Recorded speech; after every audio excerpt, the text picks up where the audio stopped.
Hey guys, what is going on? WinslettXIII here. Welcome back to another part of No One But You. In the last part, we got a call randomly very early in the morning from our friend Rio, who had gotten our phone number by trading hitty time with Megumi, and she ran into us surprisingly in the mall. What this means, I don't know right now. People keep yelling the yandere word, but I'm just going to pretend that that is not the case. We're going to go forward, and she's just a really, really nice girl that really, really likes us. Or, you know, maybe she doesn't actually have other friends, you know, like, so she found a friend in us and is, like, really keen. But she's stolen our phone and put her name in everything, so I don't know. I would seriously stay in these pajamas all day if I could. Damn you, society, you judgmental bitch. I open the window and look outside. The breeze is nice. And so is this view. I didn't notice before, but I can see the river from here. What a great sight, and it somehow feels so nostalgic. As feeling of times past got the best of me, I saw a figure emerge by the river. That's weird. Who could be there this late at night? I kept staring at the unmoving figure. Perhaps I'm just imagining things. I am pretty tired after all. Maybe I should just go to bed. I walk over to my bed, lay down, and close my eyes. Do you think Chinatsu's still out there by the river? Alright. How much? Oh, no. Okay. I was about to say, like, how many days are we skipping? No. We're only going ahead one day, so it's Sunday. I'm assuming Megumi's gonna be waking us up in the morning. For how long have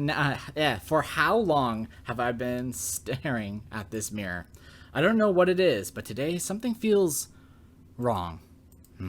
No. I'm sure it's nothing. I'll just go downstairs, have breakfast, and see what the day takes me. That's interesting. Having one of those days. Mom, are you here? No response. I look around, but couldn't see her anywhere. Mom's probably just working in her room. I shouldn't bother her. With no particular reason to hang around the house, I open the door and walk outside. Why am I wearing my school uniform? I can't remember if they go to school on Sunday. As I walk out into the street, I notice how eerily quiet everything seems. This is strange. I know this isn't a particularly large town, but there are usually more people outside than this. I can't see or hear a single person. I kept walking until I reached a side street. Which way should I go? Should I walk by the bridge? It's only giving me one choice. You know what?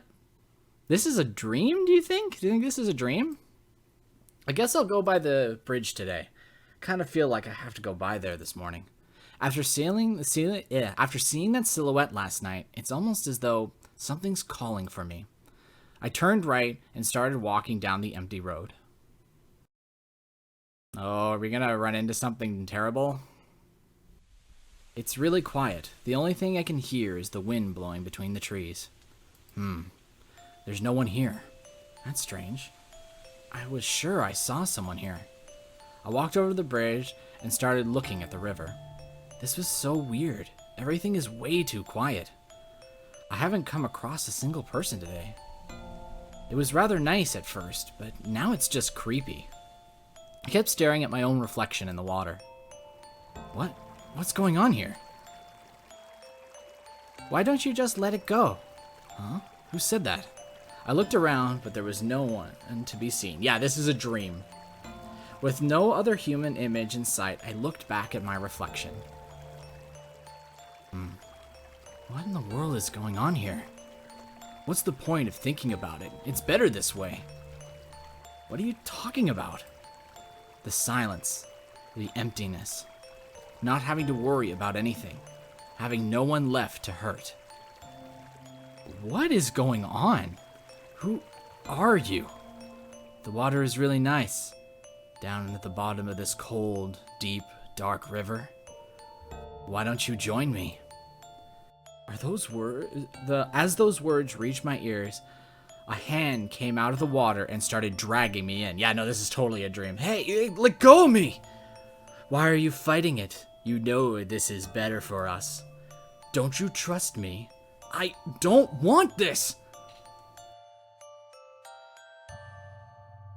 My body touched the cold water as I was dragged into the river. Shh, there's no use fighting it. My whole body was submerged under the water. I was sinking slowly into the depths of the river. I'm starting to run out of air. There's nothing I can do. Is this it for me? Don't worry. Everything is going to be alright. Oh. Is this my subconscious reminding me of something from my past? 29 days later. Let go of me! Huh? Huh? I'm in my room. Ah, it happened again. That same damn dream. For the past month now, I've been having that dream on and off. It's horrible, and it feels so real. Why the hell am I being haunted by such a disturbing dream? Is it supposed to mean something? No. Maybe I'm overthinking this. It was just a dream after all. Excuse me. Oh, excuse me. Got an itch in my throat there really quickly. This got really dark really quickly. So I'm assuming he wasn't asleep for 29 days. He's just been, like, there hasn't been anything really eventful happening. Sorry, just taking a swig of water. Excuse me, gosh. No, maybe I'm overthinking this. It was just a dream after all. No matter how real it feels, it's just a dream. That's usually a subconscious thing. So, what do you think? Hideaki, are you even listening to me? Sorry, did you say something? You're really out of it today. Was it that dream again? Yeah, same as ever. With the ongoing torture of my subconscious has been through, I felt like I had to confide in someone about that dream of mine. My mother kept surprisingly tight-lipped, and I couldn't talk to Rio about such a serious subject, so Megumi seemed like the logical choice. Aw, you shouldn't worry about it so much. I hate seeing you like this. It's just a dream, Aki-kun. I can't hurt you. I can't hurt you. Wow, my subconscious is reading into something. Man, this got heavy. This got heavy dark really quickly. All right, so gotta take this a little bit more seriously for a little bit. Yeah, I guess you're right. Look, our teacher is here. Just focus on the lesson and you'll forget about the nasty dream in no time. She makes it sound so simple. Taking Megumi's advice to heart, I kept my eyes on the teacher, and before long, the lesson had begun. Well, it seems like we're going closer to Megumi. As the day dragged on, our lessons came to a close. I found myself strangely tired. Ugh, these restless nights can't be good for me. I really need to stop with the nightmares already. I stood up and stretched my body. Oh well, no point in worrying about that now. Head to the courtyard, say, more importantly, with class over for the time being, what should I do with myself? Should I stay in class? Obviously, if I stay in class, I'll be with Megumi. The courtyard, I believe, is where Yui is, and the roof is where Shiro is. Yeah, probably, like I said, we're going pink-haired girl, so let's just stay in class. I suppose it's not as though I need to go do something. Besides, it's nice when the classroom is so empty and quiet. Who needs the outside world anyway? I sat on one of the desks and looked outside. All I did was sit there, looking at the students outside, talking and laughing with each other. Hideaki? Oh, Megumi, it's you. What are you doing here all alone? I don't know. I just felt like staying in class today. What about you? What are you doing here? Oh, I just had some work to get done here.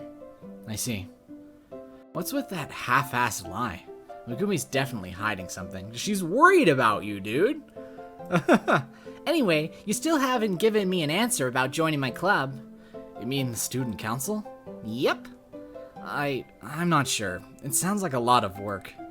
You don't need to do anything you don't want to. Join the student council, as though or were just any old club, and not do anything? I don't know. I think I'll have to pass. But it would be something fun for us to do together. We can just hang around here during class. Nobody seems to come here, so it should be fine. Come on. We have all the class to ourselves until the break ends. We can mess with other people's stuff. We're like gods here. You expect us to do that? Yeah, well, you do that. You mess with my phone. Psh, no one will suspect us. That's what makes this plan perfect. Let's try not to get in trouble. You're still a fairly new student here, and I have a reputation to uphold. Oh, come on. That's no fun. We can perform a small prank. Do you have a marker? I have this one with me. Oh, a normal one and a permanent one. That just makes this even awesomer. Mm-hmm. You mean more awesome? Hell yeah, it's more awesome. Let's do this. Well, what are you planning on doing? Oh, I have an idea. Check this out. I walked over to the whiteboard and started writing. Mr. Shoji noted that he has a great assignment for us. What is this? I don't get it. What would happen if you erased the erasable part?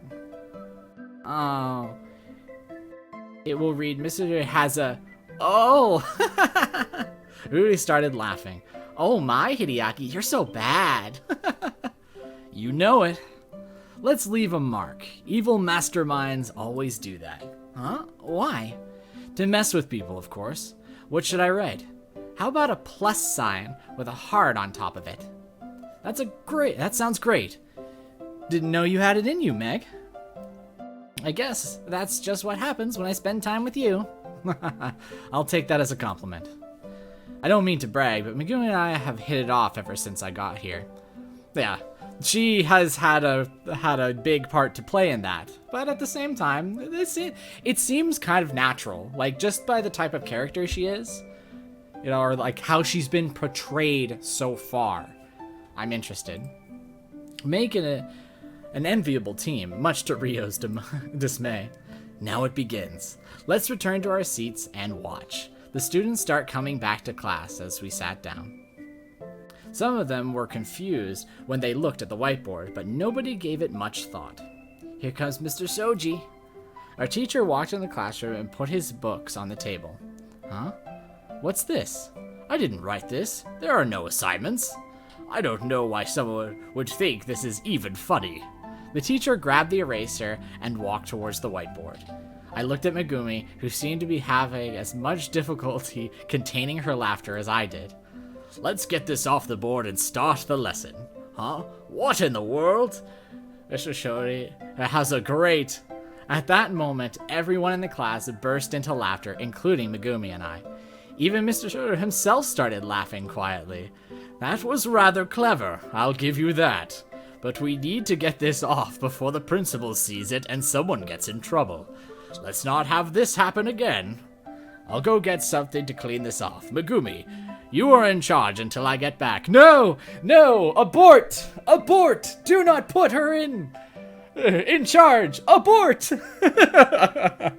But no, she is the class representative and everything like that, so... This is kind of cute. Like, all that seriousness aside that just happened, it's good that, like, it seems like Hideaki is still, like, able to have fun and everything like that. Whether that's, you know, because Megumi is here as well, that he's able to be a little bit more, you know, outgoing and outspoken. It's kind of nice. It's good that even though whenever you have shitty things happen in your life, that you're able to still laugh and play. Like, I mean, I've had some crappy things happen in my life, you know, over the course of a couple of years now, but I like to always look at my videos and everything like that as, you know, my spunk, my spark, my happiness. So if I can still do this and I can still laugh and have fun, it's good. Even with the nightmares. Oh, okay. Megumi stood up and walked towards the teacher's desk while looking at me and giggling. With school over for the day, and my friends either gone or participating in club activities, I wonder what to do with myself. I like to get home as soon as possible, but after that dream I had last night, and it's a bit unsettling to be all alone. Maybe I should find someone to walk home with. I could certainly wait for Shiro or Megumi to finish with their club activities. No. There's no telling how long they might take. I don't want to wait around for hours just because I'm feeling antsy. Forget it. I'll just walk home alone. I started walking alone down the street until I arrived at the bridge. Here I am yet again. I've been avoiding this bridge since I first had that dream, but I can't keep running away just because of some product of my imagination. Besides, purposely avoiding this place makes me feel like I'm avoiding Chinatsu. And speaking of Chinatsu, though I knew without looking, I nonetheless turned my attention to the side of the bridge where Chinatsu was sitting all alone. Well, I was looking for someone to walk home with. Maybe spending time with Chinatsu will help calm my nerves. See, I don't know, like, I kind of feel I'm sort of on the fence about this, because obviously we're going in the path of Megumi, so it would be silly to start talking to Chinatsu, but I'm actually kind of worried for Hideaki. I don't want him to sort of fall, but at the same time, she's one of those childhood friends, and she may actually have something to do with this dream as well. Like, I still believe, and I think I cut myself off because Megumi randomly showed up at my house, but I really have an idea that most likely his accident revolves around this river and drowning. More importantly, if I were to pick the cliche way of looking at it, he was drowning in the river because either he wanted to end his life for some reason, or he was trying to save someone, and he was able to save them but not save himself. You know, very anime type of storyline, at least. Oh gosh, this is a really hard choice. I'm just gonna go home. Nah, forget it. I still don't feel right about returning to this place. I walked away from the bridge and started taking the other way home. At long last, after a day of pining and worrying, I made it home. I settled down, engaged in my usual witty banter with my mother, then sat down for dinner. It sounds like you had quite a day, huh? It was a weird one for sure. That's okay. We all go through these kinds of days every now and then. They're just an unavoidable part of life. That's not very reassuring. Now, don't be all mopey. More importantly, you have to finish your plate, otherwise you won't get any dessert. Eh? You're treating me like a kid now? No, I'm giving you a choice. You choose if you want dessert or not. That isn't a choice, Mom. Fine, I'll eat everything. It's like that chocolate cake is calling out to me. You can do it, Hidi. Our mom calls us Hidi, too. After polishing off my plate, and of course a sizable helping of chocolate cake, I head up to my room. I should probably just go straight to bed. I didn't sleep very well last night, so I'm in need of a good 8 hours. Let's just hope that I don't have any nightmares for once. We hope so too, Hideaki.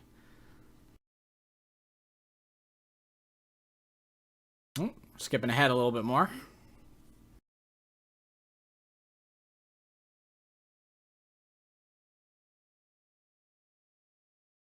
Alrighty, so I think this would be a perfect time to end the part. So I will see you guys next time on Let's Play No One But You. Stay frosty!